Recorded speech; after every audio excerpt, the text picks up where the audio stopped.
Welcome back to another episode of Two Parents. Today we are joined by Dr. Morgan Cutlip. I always think anybody with doctor is like so impressive.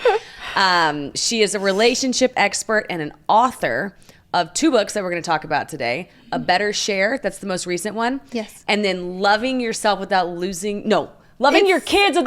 Yourself, dang it. I always regret the titling because it gets confusing. No, it doesn't get confusing. It makes total sense. Love yourself without... Love your kids without losing yourself. You got to love your kids and not lose yourself, which every mom I feel like can identify with. Yeah. But we're really going to talk about the relationship expert part as two kids over here in a relationship. Exactly. Yeah. Thank you for being here. Thank you for coming. I'm so happy to be here. Thank you for having me. We're thrilled to have you. To kick things off, I'd love to hear, and I'm sure the listener would love to hear, like the synopsis on each book. Oh, Could we go there? Or do we want to start with one? Okay, I'll give you a quick synopsis of my book for moms, but then let's move on to the relationship book and let's spend time there. I like that. Okay, that's great. Okay, so Love Your Kids Without Losing Yourself is really, it's a book about your relationship with yourself. So moms tend to really struggle with backburnering themselves after kids enter the picture. Women are sort of programmed to exist like this anyway. We put our needs last, prioritize our relationships at the expense of ourselves. And so moms get to a place where they have lived in this backburnered place for so long that they tend to come out of it and be really almost disassociated or disconnected from themselves. Mm-hmm. So the point of the book is it gives moms a simple 5-step plan for staying connected to themselves, and it has a model that it literally gives a model of your relationship with yourself. So it doesn't take much time. The advice is not like go get your nails done. It's actually like 5 areas you check in with every single day. I call it go mom yourself, which is like mother yourself like you mother your kids.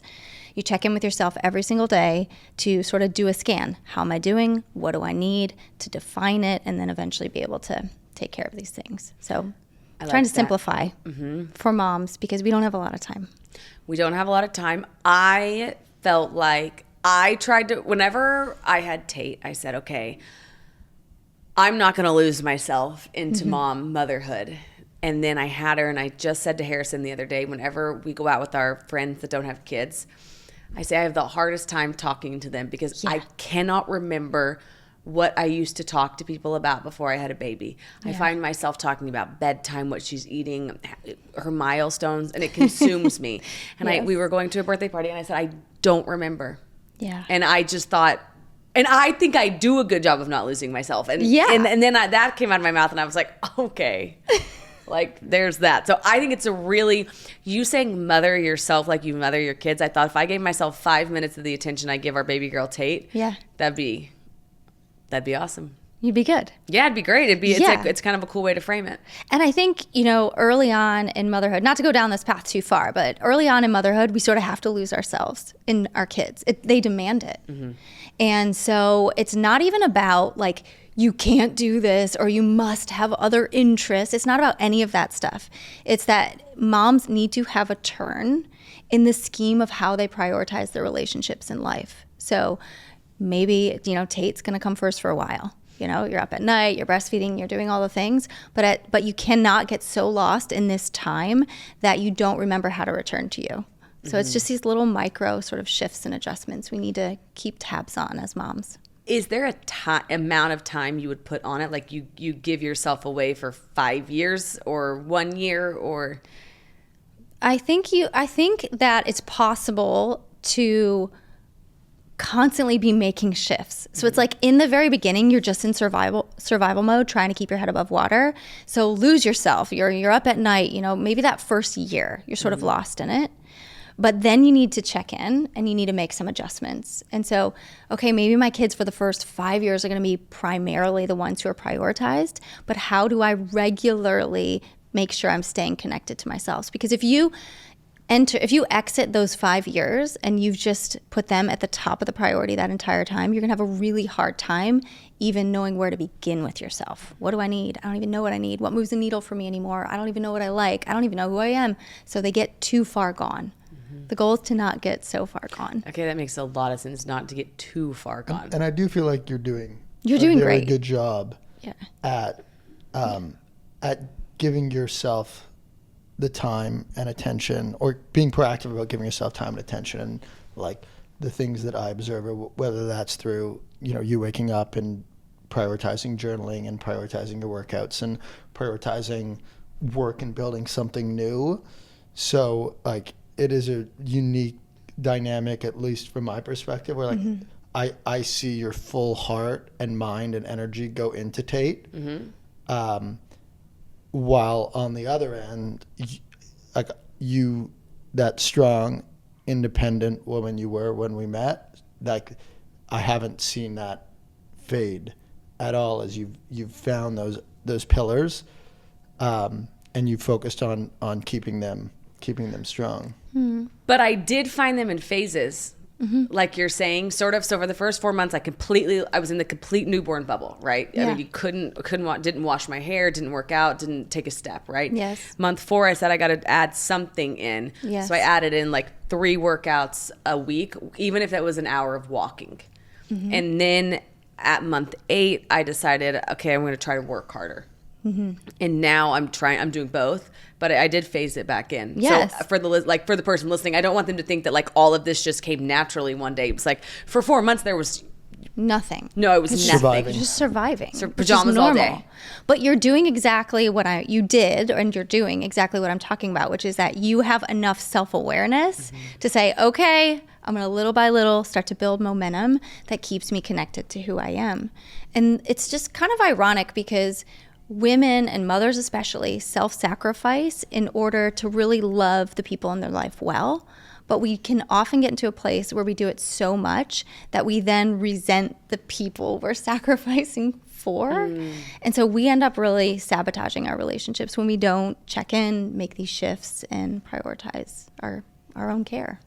I think this can segue us to a better share, which is talking about relationships, because I always thought to myself, and I knew this because I am divorced, and we talk about that on here, but like I've always said who you have kids with is one of the most important decisions you'll ever make. And then when you have the kid, you see that. And I do want to say the only reason I was able to even prioritize myself a little bit was he also found it important and really supported me and would say, I'll take her, you go. I never felt like I constantly had Tate, like that burden wasn't on me. I felt like it was 50-50. A lot of times the weekend's a good example. Saturdays, or whichever day we want, one of us works out, the other one works out. And so it feels very 50-50, which is nice. But Well, I don't know how this is going to come out, but I fell in love with Alex. I didn't fall in love with Tate's mom. And so while it is of the utmost importance for me for Tate to have an amazing mom, it's also of the utmost importance for me to be in love with Alex, the person I fell in love with. And in a partner, like I'm not looking for Tate's mom, I'm looking for Alex.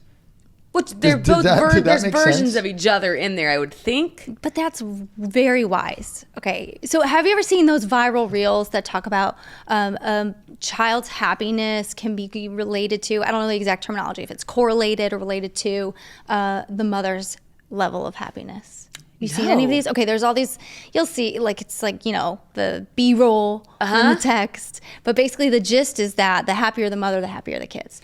But the piece that's really important is if the mother has a partner who really cares for her, the happier she's going to be. In turn, the happier the kids are going to be. And so taking care of the one who's doing so much of the caretaking is a very wise role to occupy. Prioritizing that is so important. And a lot of men kind of miss that. They go into parenthood mode and stop taking care of their partner. And that changes the relationship entirely. That makes a lot of sense. Like it's like a layer deeper, where I think maybe I could see how men could be like, she's got it, but in fact she's suffering a bit, like mentally, or or desperate for some form of validation. Like I I didn't tell him this until we started prepping for you. And I don't know, I think it was A Better Share was the one I was reading it in. But in short, I told him, you don't know what you do for me when you say you're such a good mom. You're doing such a good job. Because he's the one that sees me momming 24/7, right? If one of my friends says it to me and we're just at dinner, it's like, that's probably just a nice compliment you're giving somebody. But when he says it, it's the most powerful thing I could hear. And it means so much to me. And I just say thank you in the moment. But for him to say that at 4 a.m. is just like... Everything. It's everything. Everything. I have said this in lots of different settings. I said it once in an argument with my husband. I said it on stage to a room full of moms. But the role that the partner, that usually, you know, if it's the husband, the partner, the man plays in his relationship with the mother is so key, in big part because he is her primary source of feedback. If you think about, like, as Tate gets older and she's a toddler and you start getting into like any meltdowns or anything like that is not a wonderful source of feedback. It's like, oh, I made her food and then she hated everything that I did, you know? But the partner is the main source of feedback. They get the most raw view of everything, and his words have the opportunity to really build her up or break her down. And so it's such a powerful position to occupy that a lot of people sort of miss the opportunity to pour into the mothers and the women and each other. Really, it goes both ways. But makes sense. Makes total sense. Two things come to mind right now. The first is the reason why I consistently tell you you're a good mother is because you're a very good mother. That's nice. Thank you. Like, it's really sweet. Thank you. I see how much time and energy and effort you put in to giving her, our daughter, the best life that we can. I think the other side to it is you've done a very good job at communicating feedback without it being naggy. So letting me know what your needs are, but not doing it in a way that like brings me down or seems... Yeah. Is that landing? That's okay. Okay, let me zoom out for a sec. Yes. Okay, so for A Better Share, I surveyed, I think it was like 536 women, and then I did interviews with men and women to make sure I was like conceptualizing things accurately. I was getting both. I wanted both sides of the story. I wanted a book that men would read and would enjoy. And women said when it came to something called the mental load, we can define it later, but they want two main things. They want, number one, initiative taking, which is what you're doing, by the way, when you say, hey, why don't you go take some time for yourself? Like, I've got this. I bet you jump in and take initiative at home. The other thing women said they want is appreciation. And women want him to take initiative and him to express voice appreciation around the mental load. We can define it at some point, but why don't we define it now? Okay. Yeah, do it now. Define it now? Okay. All right, so I'll give you the 30,000-foot definition. Okay. The mental load is the seemingly never-ending running to-do list we carry around in our minds. It has two main components. The first is that the majority of the tasks involved in the mental load are invisible.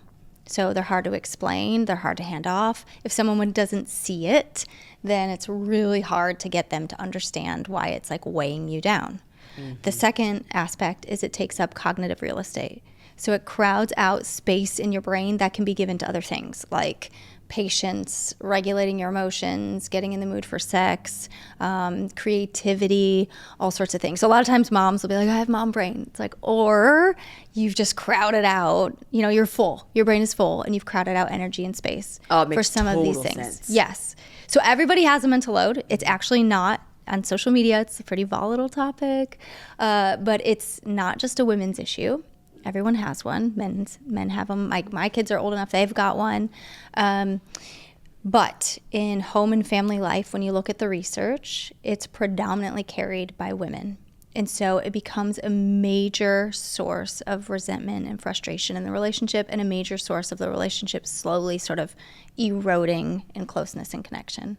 So I can get more in the weeds, but that's like the big overview of the mental load. This show is sponsored by BetterHelp. These days, it feels like there's advice for everything. You should do cold plunges. You should do gratitude journals, screen detoxes.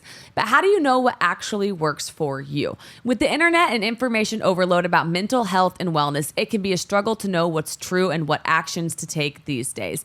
Using trusted resources and talking to live therapists can get you personalized recommendations and help you break through the noise. You guys know I am a huge proponent of therapy. I think you should always play offense, not defense, and you never know what life's going to throw at you. So having a licensed therapist to talk to at any time is truly one of life's greatest luxuries. With over 30,000 therapists, BetterHelp is the world's largest online therapy platform, having served over 5 million people globally. And it works with an App Store rating of 4.9 out of 5 based on over 1.7 million client reviews.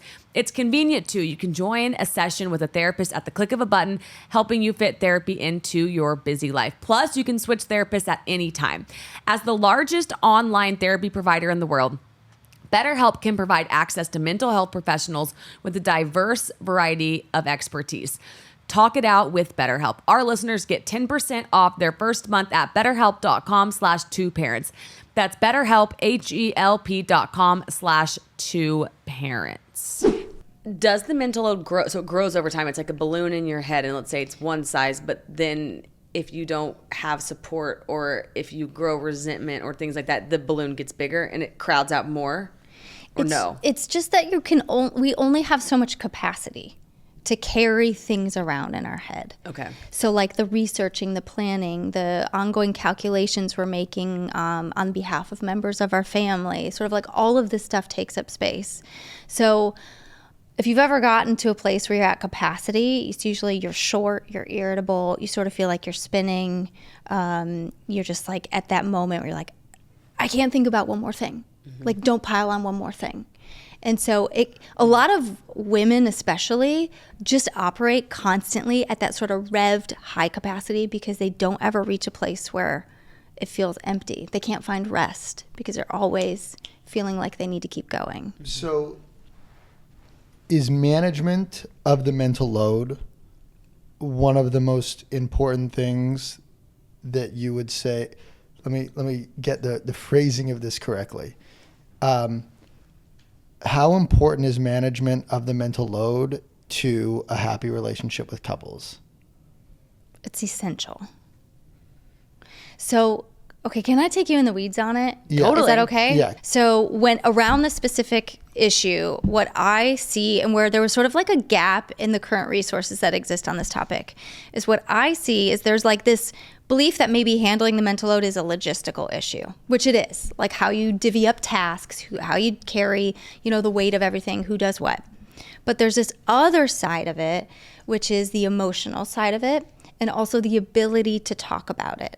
So what I found is there's a lot of couples who the woman tends to be the initiator of the conversation. She's really overwhelmed. She's stressed out. She's like, how come my life has changed and his life really hasn't changed, especially after kids? How come I'm carrying everything? How come he doesn't see it? How come he doesn't know about it? And so she gets overwhelmed, kind of like her vibe changes in the relationship a lot of times, maybe a little bit more intense. She comes to him to have the conversation. He gets defensive or is well-meaning, but he doesn't get it. And she feels discouraged. And so there's one of two things that will happen. She'll feel discouraged and she'll be like, I guess it's just on me and I'll continue to carry it. And then begins the slow erosion of their connection. Or she gets louder and she tries to like coach him into more involvement and then she becomes the nag. So imagine eventually, over time, what that does for your sexual relationship. She's now trying to coach him into pulling him into participation. So now he feels like another child. That's not sexy. He has the nagging mother chasing him around, telling him what to do. He feels like he can never do anything right. Now he has the nagging mother. That's not sexy either. So over time, the disconnect grows, the sexual relationship suffers. And so the ability to talk about this topic and not have defensiveness come up, but just to talk about it like a normal part of modern family life becomes incredibly important. And explaining the mental load in a way that men really understand the nuance of it, so if we go in the weeds, I'll do that, is incredibly important so they can take an active role in family life. In situations when someone's mental load is reaching its capacity, what is the most effective way for them to bring it up to their partner so it is heard and change is taken? I really like that you asked that question. So thank you. Okay, so I said on social media, for example, this topic is pretty volatile. It's really hostile, predominantly toward men. And I think that is missing the massive point, because at the end of the day, what women are sort of asking for around the mental load is for men to do things differently. So when you come at it in a way that attacks men, quite frankly, just criticism is not the great starting place for change. So we have to bring men into the conversation, and we have to have the willingness to hear their perspective and to make space for that. So that is sort of the mentality that I come at the mental load conversation with. So if you're going to your partner, you're going to have this conversation. Your highest chance of success for the conversation going well means you want to position the mental load as the enemy. It is the shared enemy in your relationship. Love it. And it's you two against the mental load. And honestly, it's not untrue. I know that there are partners who are really difficult. I know there are jerks out there, both men and women. It goes both ways. But for the most part, modern family life is absolutely relentless for just the average family. We have this pressure to be productive. We are always on the go. We have the distraction of our devices. We have way more to do than two people can realistically handle. So if you have no support, it's way too much. Totally. So when you enter into the conversation, if I scripted it, I'd say something like this. Hey, is now a good time to talk? Kind of want to make sure it's a good time. As you've probably noticed, I've been really stressed out. Maybe you feel just my energy is more intense. I'm a little bit shorter. I have less patience. And I'd like to talk about what I think is going on. There's something called the mental load. Can kind of define it like I already did. And it's basically the amount of responsibilities that are on our plates as a modern family. And it is way too much for us to handle. But what I do know is that how we're approaching it right now is kind of leaving me in a bad place. And I want to show up better in our relationship and in our family. So can we talk about ways we can make some changes around this in our relationship? I love positioning, because you're not attacking him, you're attacking the mental load. Yes. It's cool. Yeah, I think that all collectively makes a lot of sense to me. I think that a couple things that I've noticed on when our conversations go best and when they go worse. And I think one of the really challenging things is when you're in the heat of the moment is often when you want to bring this stuff up. And that's when emotions are elevated on both sides. And I find any time that either of us are collectively bringing things up in the heat of the moment, it is our least productive conversations. For sure. Totally. Unfortunately, though, on the other side, and this is not just in our relationships, I think this is general life, when often enough time will pass that you're kind of in a good flow and you don't want to disrupt that flow by bringing something negative in. I know, So it's true. the worst. So finding that right time to bring that conversation up, I've noticed in theory is a lot easier than it is in reality. If we go and we wake up in the morning and it's that's the first thing I'm hearing, my receptivity levels, and actually I'd say vice versa. If I try and bring something up to Alex before she journals, it's just generally not going to be heard at a very effective rate. No, you can't really disrupt my wheelhouse before I've had a time to dump out in the journal. Versus if I bring it up in our kind of mid-morning walk or afternoon walk. Prime time. During movement, I can hear it. you. Yes. It feels like there's a really healthy back and forth. And so I think, just kind of speaking aloud from Aaron, I think what I've seen work the best is finding the right safe spaces to bring up challenging conversations. I have like so many responses. Okay. What you're hitting on is so true, which is that if you bring it up in the heat of the moment, it's not going to go well. If you wait till nobody wants to mess it up when it's going well. So it's really hard. So one is you always want to strike when the iron is cold. So you do not ever want to have this conversation in the heat of the moment. It just will not go well. And if you must, a lot of times women, especially when they bring this up, are mustering up all this energy and courage to have the conversation because women, like another thing that you guys were saying that's so great is how you clearly articulate what you need. A lot of women don't do that. So if they come to this conversation, they muster up all this energy and it doesn't go well, then they're likely to not enter it again. So don't do it when things are volatile, you're arguing, it's not going well. I write in the book, I have this section that I think it's called Can We Talk? And how these 3 words are just like programmed in our brain to stir up anxiety. Because when we're dating, can we talk means we're going to break up. Totally. So then in marriage or in a committed relationship, it's like, can we talk? Like, what's the matter? Kind of have this belief that relationships, a lot of people do, that they just sort of run themselves. And if you talk about it, it means something is wrong. Rather than normalizing that life is just going to regularly come in between the two of you. It's going to be busy. It's going to mess you up. You're going to get out of balance. So you're going to have to talk about your relationship. My book culminates with a meeting. It's called the Share Meeting. I give an agenda, talk every single week, a short amount of time, check in on the mental load, and start to normalize that you talk about your relationship.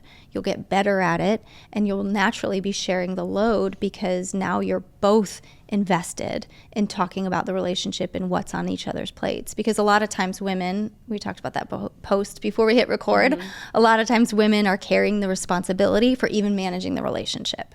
So it shares that immediately when you schedule this time. I think we have like it's like taking that and kind of talking through the dynamics of our relationship.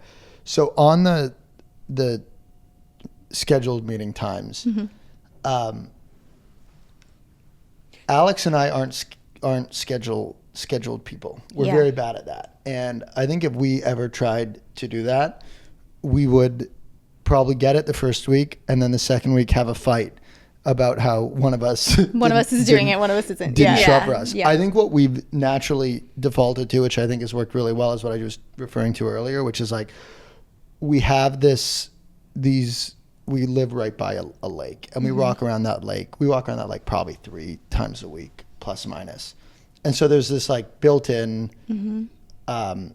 neutral space where we have a wide array of conversations, of meaningful, deep conversations, not just about our relationship, but around work, around friendships, around family, and so on and so forth. So I feel like in reflecting on our relationship, we've kind of developed that de facto, or our version of that weekly meeting. You were going to say something? Well, I just wanted to say for the listener who, because I'm having this sort of vision in my head of the person listening, and like we are saying we go on our lake walk, which is great. Yeah. But what we don't have, which I think a lot of couples have, is the husband's at work all day from 9 to 5. And let's say the wife is at home. And then he hits the door. He's exhausted, but she's also exhausted because she's been with the 3 kids all day. Okay. And then they have their like maybe scheduled time to talk about it. I think it could be really overwhelming. So do you have suggestions around like that dynamic that's very different than our dynamic, but a lot of people's reality? Yes. Great call out. Yes. So I'll say just a couple things. The relationship meeting for some people will like not fit for them. Like I'm not a very scheduled person. So my husband and I have more of like, we have a rhythm or we naturally do these check-ins. It's just integrated into our life and we're good at it. But like you guys in your walks. But a lot of people won't do it. Or they're so disconnected that it's just never going to happen. So I guess I'm going to push a little bit that even the people who are exhausted, he comes home, he's tired, she's tired from being with the kids all day. They have 3 kids. One day a week, take 15 minutes, 20 minutes, 15, 20 minutes, and schedule it. I liken it to like learning a new skill or learning mechanics in a sport. Like my son plays baseball. So when he plays baseball, he's refining his swing. He's going to step to the plate hundreds and thousands of times and practice that swing. And it's going to be mechanical and he's going to be awkward. And eventually it's going to become automatic. So for those couples who are in a really bad spot, you're not going to want to do it. You're not going to want to do it. Totally. You're going to be tired. You're going to be like, this is weird. Like, why are we scheduling? What are we in a business? And kind of, I mean, family is a business. Yeah, yes. And your relationship is so important that you have to get back on a path of repair and connection. And so schedule it, practice it, be awkward about it. Yeah. And use a framework though, like try to use an agenda if you can. Use ChatGPT, grab my book, whatever you got to do, have an agenda so you stay on track and you don't get in the weeds and end up in an argument. But schedule it until it eventually becomes automatic and a natural rhythm you can incorporate in your relationship. But sometimes this is the only way couples can find that time to get together. I think that, and I could see how in the moment you'd make a lot of excuses. Like, I'm supposed to have this check-in, but I would really rather just sit and veg out. Yeah. But there's nothing more important than prioritizing it. Yes. Which makes, I think, a lot of sense. Okay, so for the busy people, this is like so important, so you just prioritize it. And it can be 20 minutes. So I think that's like really probably good for the listener to hear. Yeah, and I think just to be clear about what this time looks like, this is not a time where you're going to be like, I wanted to talk to you about what you said to me this morning when you left, and I've been like ruminating on it all day. It's not for that. Okay. It's like, for the mental load, it looks a little different. But if it's just a general relationship check, it's like, I just want to check in. Is there anything you need that I'm not doing for you? Now you take turns doing that. Where can we build in some time to connect and get to like actually have good conversation this week? It's like you're checking in on the connections of your relationship. And then you always schedule your next meeting or else it won't happen on both calendars. And you always end with some sort of like affectionate response. So whether it's a hug or a kiss or an expression of appreciation. Oh, okay. And keep it short. Keep it short. People get into trouble if it goes too long. I believe that. Feeling better in your own body shouldn't be a full-time job. That's why Hers makes it easier to get started and stick with it, backed by expert-guided online care that puts your weight loss goals first. Hers is transforming women's healthcare by providing access to affordable weight loss treatment plans. They connect you with the medical provider who will work with you to determine the best treatment for you. If prescribed, you get medication as part of a doctor-developed weight loss program, complete with ongoing care, check-ins, dosage, and medication adjustments, and access to 24/7 online support at no additional cost, no hidden fees, and no membership fees. Whether you want to lose weight, grow thicker, fuller hair, or find relief for anxiety, Hers has you covered. Visit forhers.com/Alex to get a personalized, affordable plan that gets you. That's forhers.com/Alex. forhers.com/Alex. Weight loss by Hers is not available everywhere. Compounded products are not approved or reviewed for safety, effectiveness, or quality by the FDA. Prescription required. See website for full details, important safety information, and restrictions. Actual price depends on product and plan purchase. So when I interviewed men, I asked them, what do you get the most defensive about when she tries to talk to you about the mental load? And he said, what was it? The thing that kept coming up was when she lists all that she does, it sounds as if I do nothing. Totally. Oh, that's so good. Yeah. Wait, go back to this. So you were saying at the beginning when you did this interview of the 536 people, yes, the women said, I want appreciation and initiative taking. So yeah, we were kind of coming full circle. So when I say you go into this conversation with clear objectives, maybe this will help you because most women want those two things. They want initiation and they want appreciation. So I developed, those are also vague, by the way. Mm-hmm. Like, what does that even mean? So I have a formula for each. They're in the book. You can read about them. So initiative taking, and I'll give a challenge for men. If there are men listening, I'm going to give you something to do. So initiative taking requires a deep knowing. Okay, so you have to like really know your family to step into initiative taking with confidence and competence. A lot of men will say, "I just don't do it right. I don't know how she wants me to do it." She's like the head, and he's like this passive sort of like person waiting to be coached, which is not a great dynamic. So initiative taking requires deep knowing plus action. Okay. So I talk about in the book, a lot of men, I'm stereotyping, I'm broad stroking here, okay? I know that there's nuance, but a lot of men are just kind of out of the know in how the home and the family functions. In part just by being out, if he's out of the house during the day, that sort of shifts things. It makes it harder to be in the know. So it's hard to jump into this stuff when you're like, I don't know what's on the family schedule. I don't know where the peanut butter is. I don't know how to do these things. Mm-hmm.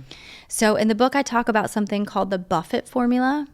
Comes from, I always want to say Jimmy, comes from Warren Buffett. And it's basically that every day you go to bed knowing something you didn't know the morning when you woke up. Love it. And so I challenge men to get to know 3 things every single day. So one new thing about your partner, one new thing about, if you have kids, about your kids, and one new thing about how your home and family life functions. The more you get to know, the more you can confidently and competently step into initiative taking. Love it. Makes a lot of sense. So could an example of this be every night she washes the bottles? So then he says to her, hey, the one duty I'm going to take over for this week, is I'm going to wash those bottles every night. And that's him taking initiative. Is that an accurate example? Yeah. Okay. Yes. Okay. And then, so these things get like the struggle with writing the book is there's a lot of nuance to how people function. There's all these individual differences. So I try to cover a lot of it. But sometimes women, and we don't like to talk about this on social media because we just like to be mad at the husbands and the partners. But a lot of times women have a way they want it done. Okay, very fair. So he'll step into initiative taking and he'll be told he didn't do it right. He used the wrong brush. We have a bottle brush. Yeah, why'd you use the wrong brush? So now you messed me up and now it took me more time. And so he's like, I never do it right. Why bother trying? So it creates this almost like storyline he'll tell himself, which then shuts down future initiative taking. Totally makes sense. Takes the wind out of their sails. Exactly. Yeah, I totally get that. Okay. So there's things you can do. So if you're going to step into initiative taking and it's an area she's like real specific about, I just say ask for on-the-job training. Mm-hmm. Hey, I want to do this. I want to take this on. I want to fully know what's involved. Walk me through it. I'll take notes. I'll whatever I need to do to remember, and I won't have to ask you again, but just tell me how you want it done. Mm-hmm. Or she's got to let go. Like give him the opportunity to fail, to figure it out, and to find his own methodology. Step out of the room if you need to. Give him some space and be appreciative when he gets it done. Yeah. I really like that. Yeah. And then, that makes so much sense to me. Yeah, like the difference, just like running through that example, the difference of going and cleaning the bottle and like situation 1, partner goes and cleans the bottle and uses the normal dish brush, and the other partner goes to them and is like, you're doing it wrong, you can't use that brush. Versus situation 2, if it mattered, partner goes, hey, thank you so much for offering to do the bottles tonight. I like to use the bottle brush because it's just a lot more clean from a sanitation perspective. Yep. If you could do it, great. If not the end of the world. Not the end of the world. Like situation 2, I just see how that brings the partner back time and time again to keep one doing that chore or taking on that role, and then secondarily wanting to do more. Yeah. And I don't mean to be naive about this, but I think most of the time partners want to do good by each other. Totally. And like they want to get it right. They want to, have a good relationship. They want to take care of their partner. A lot of times they don't know how. And I think that we really have to challenge ourselves, even when we're in like these standoffs and these kind of disconnects in our relationship, to step toward each other. Because at the end of the day, it feels good to give. It feels good to like do something for your partner and know that you took care of them, and vice versa. Yes. But no, I got to say, I've got to give this example really quick. On my birthday, I woke up and he had done a bunch of balloons. Mm-hmm. And I love balloons. And I was like, oh my gosh, like you did these like he did bow balloons and regular balloons.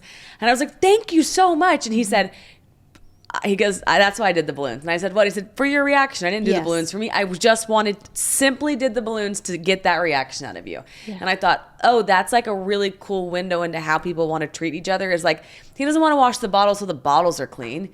He would want to wash the bottles so he was doing something for me. And there's a lot of things I do because I want to do it for him, not because I want to do the task. So I think that's a really good point that inherently people do want to do it for each other. Yes. And there's a reward.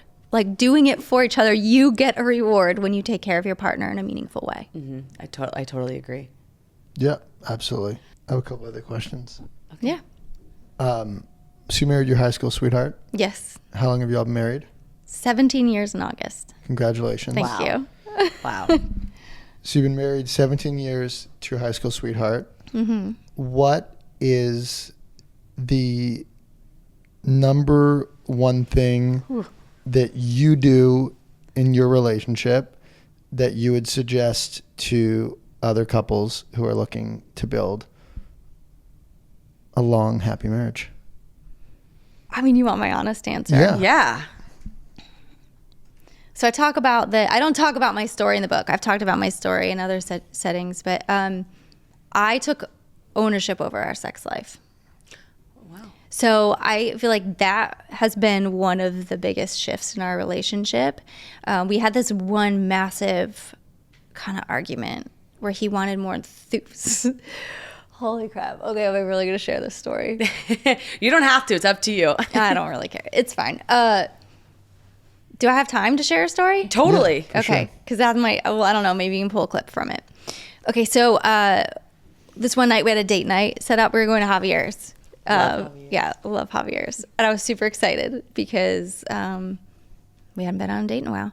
So we go on the date and we were sitting down and my husband's like, I got to talk to you about something. And he is, I always joke, like I married a dude. He's in construction industry. He comes from like a blue collar family from Ohio. Like I didn't marry some emotionally intelligent guy. And he's a man of few words. So if he's like, I got to talk to you about something, I get really excited because I want to talk about everything and I want to analyze it. I want to pick it apart and I want to just like annoy the crap out of him by how much I want to talk about things. So I'm all excited. And eventually what he ends up saying to me is essentially, I'm not that happy with our sex life. So I've been acutely aware throughout the course of our relationship that I just have the lower desire. Mm-hmm. So I keep track of how often we have sex. So I make sure like we're checking that box enough. And so I was kind of offended a little bit because I was like, excuse me? Like we're having quite a bit of sex. Like what's your deal?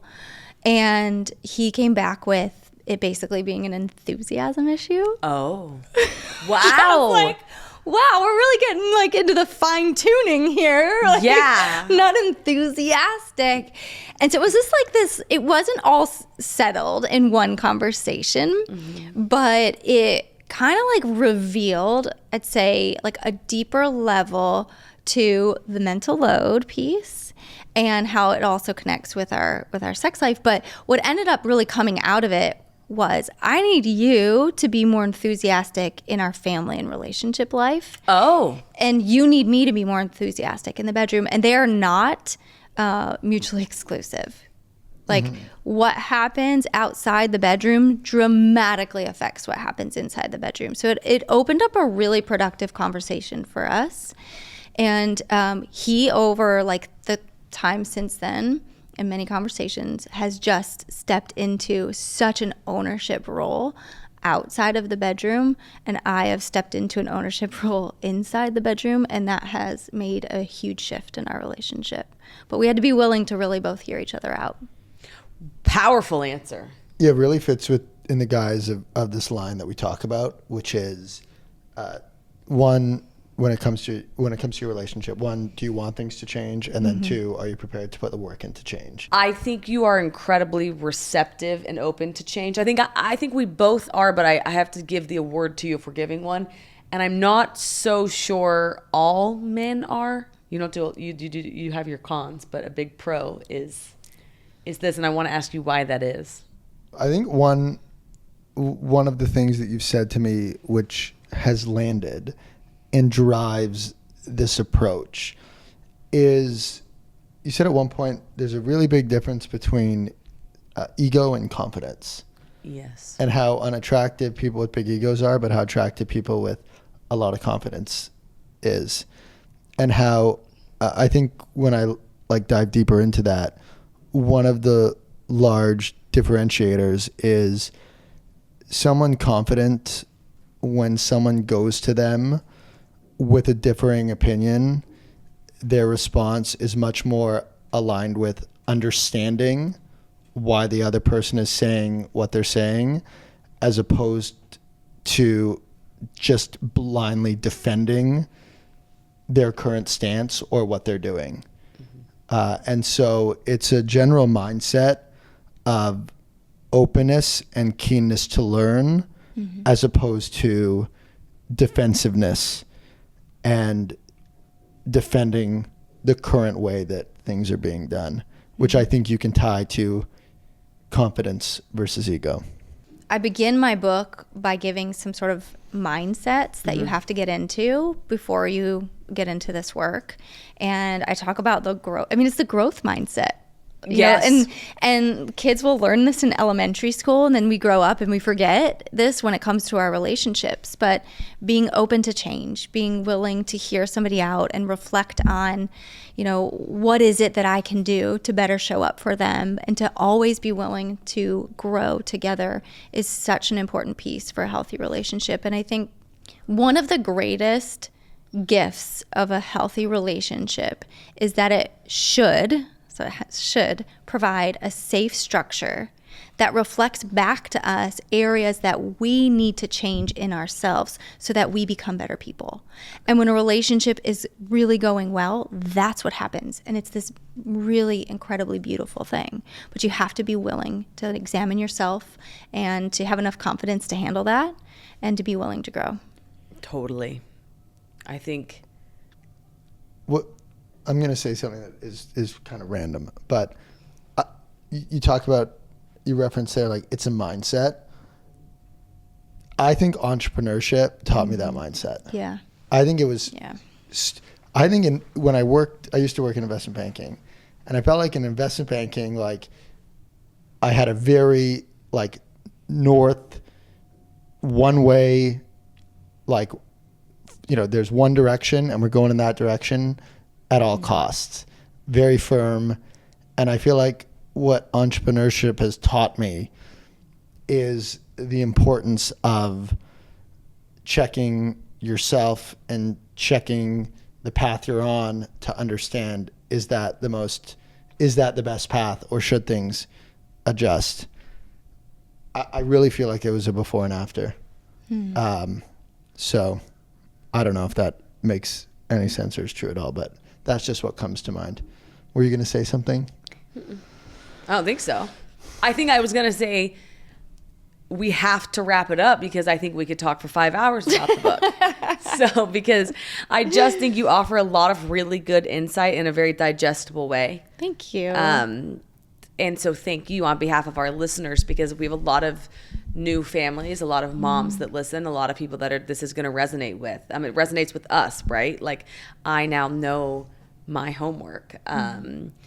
And so thank you so much for coming today and talking with us. Thank you for having me. This has been such a fun conversation. And thank you for bringing us the book that we can read. Yeah, you're welcome. I want to read both books, so really thank you. Yes, and where can people find the book, and where can people find you? Plug yourself. Do the plugs. Okay, you can find me on Instagram. It's just at Dr. Morgan Cutlip. My website is the same, drmorgancutlip.com. And my books are anywhere you buy books. You can find them on Amazon. The newest is called A Better Share: How Couples Can Tackle the Mental Load for More Fun, Less Resentment, and Great Sex. And great sex. There you have it. There you go. That's on the cover. Thank you. Yes, thank you so much. Thank We you. will see you guys next time. Thanks for listening to another episode of Two Parents in a Podcast, powered by Just Media House. If you enjoyed the show, don't forget to like, subscribe, comment, rate, and review. Stay connected on Instagram, TikTok, YouTube, and Facebook at Two Parents in a Pod. Welcome to our home. Sorry it's so messy. New episodes every Thursday.